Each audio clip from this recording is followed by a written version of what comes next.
Life is good, but it can be better. Wish this movie was better.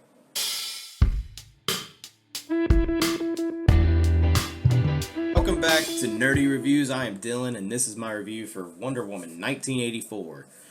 Wonder Woman 1984 was directed by Patty Jenkins, starring Gal Gadot, who you may know from the previous Wonder Woman, and also she was a part of the Fast and Furious franchise. Pedro Pascal, who most recently you know him for The Mandalorian, and also didn't turn out so well, but Game of Thrones. Chris Pine from Star Trek and Horrible Bosses, and he also returns as Steve Trevor, the first Wonder Woman. Kristen Wiig from Bridesmaids and Ghostbusters as Barbera Minerva, and also Cheetah. And Robin White from House of Cards, and the first Wonder Woman returning as her aunt, Antiope. I hope I got that name right. Well, to start this, Wonder Woman 1984 sucked. That's about it. But no. So it was underwhelming, especially coming from such a dominating movie as the first Wonder Woman. This was a massive letdown. Yeah, it was just bad. I mean, to go over those bad things, the fights, the choreography, the CGI of just the basic things of like movement. She was running and everything's like slowing down and she's, just trotting along exaggeratingly and it just looked bad. I don't get it. The first one was fine. Justice League was fine. Batman vs Superman, she was fine. I don't know what was different between all those movies and this. It just didn't look well. It didn't hit good with me. And it was noticeable. As well as some of the fights, everything seemed to like slow down rather than speed up. I mean, some of them were kind of cool. Some of the moves she did was kind of cool, but it just felt off. It's really weird, but it just felt off.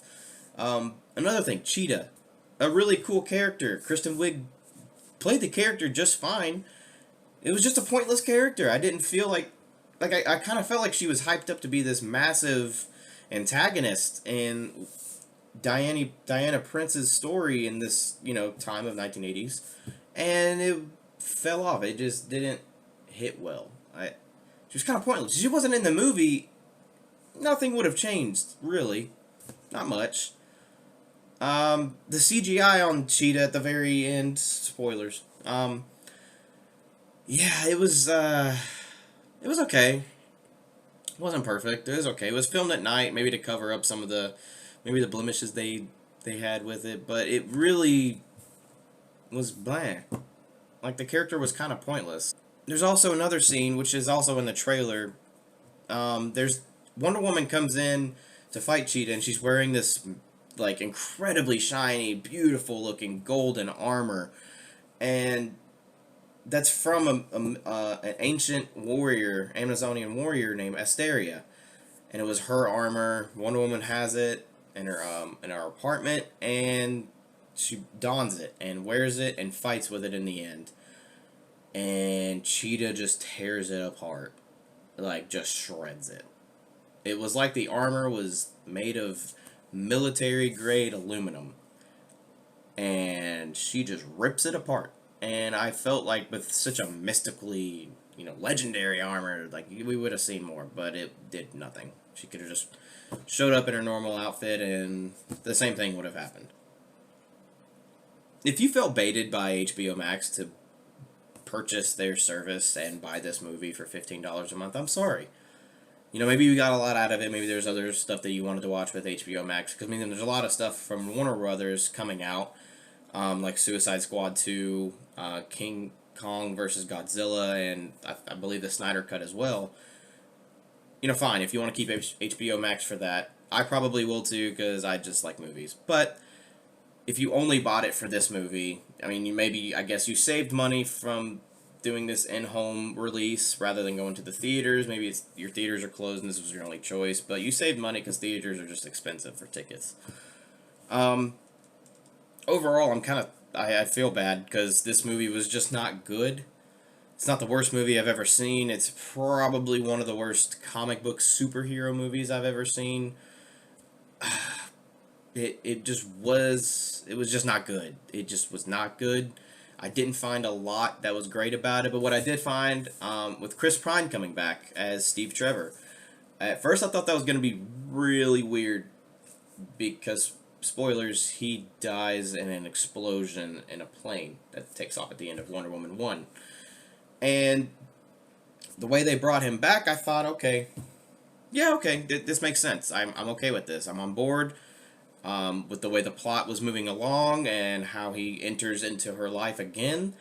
It made sense, and I was fine with that. He was great to see again. The relationship between Chris and Gail was it was like they just picked right back up where they left off about 70 years ago, and it was great. It was great. Pedro Pascal, great actor. Mandalorian, Game of Thrones, Triple Frontier on Netflix, fantastic actor. Okay, in this movie. I mean, he does what he needs to do, and does it well. His character, Maxwell Lord, who's like this con man, oil guy. I mean, the stakes in this movie didn't feel very high. Even though they didn't feel it. Like, I felt, with Black Panther and Michael B. Jordan's character, I felt compelled to root for Black Panther. Get back up on your feet, take back your throne, beat your cousin down. And this movie, I was like, I didn't feel compelled to do anything. Like, I felt distracted during the whole movie because it didn't have my attention. It wasn't grabbing at me, saying, hey, watch this. It just felt like something background was on while I'm doing chores. Like, it wasn't great. I mean, despite some of the acting was great. The dialogue was fine. But it was a lot of the action, the CGI and the fight choreography. It was just off. I don't know what they did different from Wonder Woman 1 to now Wonder Woman 1984, but it wasn't there. Something was missing, and I don't know what it was, but it was missing, and it was obvious. It just feels weird, and I didn't like that. I didn't like that whatsoever. It didn't resonate with me. And all in all, Wonder Woman 1984 wasn't a good movie. It being a sequel to Wonder Woman 1, I feel like it was a massive disappointment, but I know a lot of people are going to be split on it. I've read that, I guess the audience has been split on whether they love it or hate it, and that's fine. That happens with almost any movie, whether it's an Oscar-winning performance or some garbage, random indie film. A lot of people hate it, a lot of people love it. It is what it is. Another thing that I was also reading about was the movie that was being over-politicized with some themes and aspects of maybe some characters in the movie, and honestly, I didn't really feel that. If you did, fine. If you have an opinion on that, fine. But it wasn't distracting from the movie, I guess. It wasn't obvious that they were trying to push an agenda, which is good. I don't like it when movies try and push agendas and they force it down your throat. Like, I want to watch a really good movie. If you have an agenda, cool, you can apply that into your plot and your story, but don't force it down my throat. Like, I can see that there's an agenda, and I can sympathize with it, but I don't need it thrown at me and making it, like, blaring loud noises in my face. But I didn't feel that with this movie, which is a good thing, and I'll give it, points for that.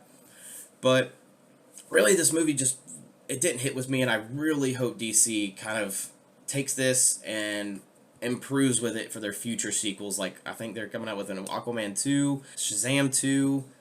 I mean, they're doing another Batman with Chris Pattinson, which I'm really excited about, but I really hope that they improve overall, because if you compare DC to Marvel, I mean, Marvel is knocking out of the park constantly, and DC has had some diamonds in the rough with, like, Man of Steel, the first Wonder Woman, for example.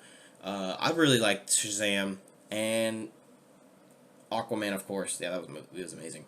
But I really hope they take this and be like, okay, maybe we should just kind of go back to what worked in these other movies.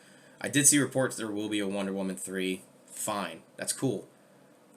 But don't do this again, please. Whatever you did in this one, don't do it again. Not saying it has to be a mirror exact of the first Wonder Woman, but improve on it. Have a little bit better of a story, build some stakes, make me want to cheer somebody on, whether that's the bad guy or the good guy.